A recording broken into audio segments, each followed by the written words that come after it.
little homework assignment out of the way. So what I have here is I have probably the biggest brush ever, which is kind of silly, but it's a nice soft brush, and we have a drawer of brushes. You can figure out what works for you, and depending on what size piece you're doing. I have a nice big brush because it's easier if it's bigger and it's quicker. So I've taken my ink, I don't want to put it on my paper, and I've added some water to it. So if I put a little bit of the ink down on a little sample piece of watercolor paper, I can kind of see what range my ink is. Now, this camera does some awesome things to my values. So this ink is not solid black, it is like a gray. And you can balance your water out depending on how gray you want it. It's going to lighten up too a little bit because of what we're going to do to it. So I also have a little pile of salt over here, just your regular kind of table salt that you would use, so just in case you're dying to do this at home. And I have a nice small piece of paper so I can manage it a little easier. The trick is with this is timing. I need to get ink on my paper, and I have probably 20 seconds to get the salt on it. So it's like getting those fresh French fries and throwing the salt on really quick, because that's when the salt sticks. I don't know if you know that, but French fries. Okay. Always about the food. So I'm just going to lay my ink down, and you can kind of see it spreading out. You can see the value lighten up a little bit. And for you people that always like to do things differently, you can decide not to do the whole area. You can leave this little something over here, a little creative whatever. Okay, so we have to make sure it's wet. So don't paint this and then go off and go, where's the salt? That's bad timing. So we're going to raise our hand up real high, and I'm just going to sprinkle it like you're trying to get an even coating, because who wants that big pile of salt on one French fry and not on all the others? I know. And it's recording this, so I get to listen to it for the rest of my life.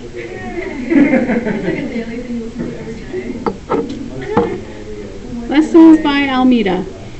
So, did everyone, I wasn't looking here, did everyone see how it, so what happens is the salt, when it hits the wet ink, it reduces the water, so it causes a dehydration to the ink.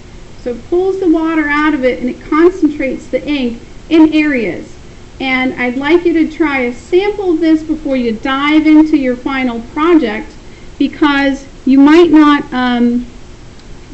want it completely even, or you might want to have kind of variations.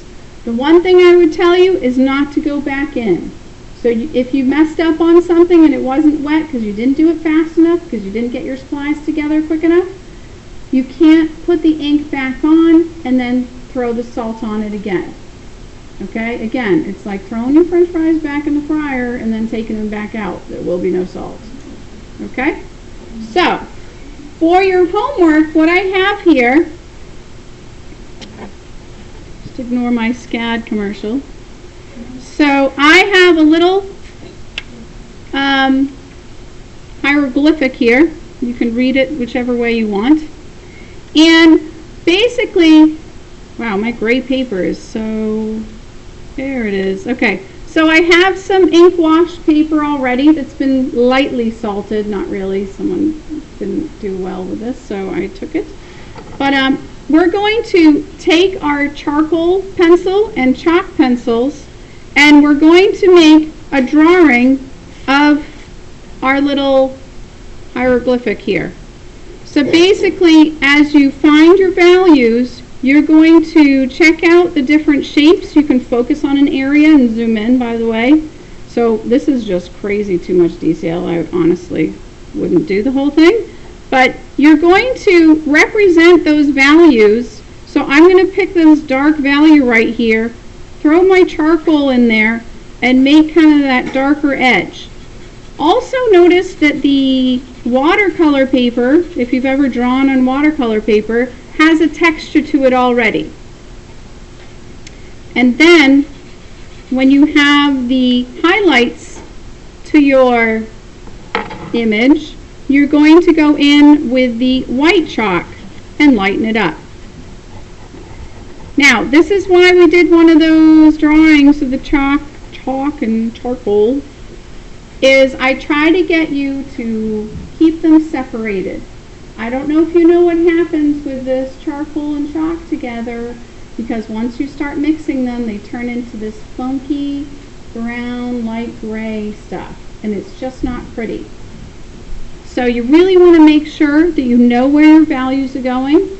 Do not draw this in pencil first, because the pencil will deflect the charcoal. I've said that a couple hundred times. And we just have to be careful of that. So if you want to, say for instance right here, I missed these little circle pieces, I would go in with an eraser, remove the chalk, and then go back in with the charcoal. So there's no problem messing up on it, or however you draw it, but if you have to put another material on there, make sure you remove what's there and change it. Okay, so just watch out for that. Anyway.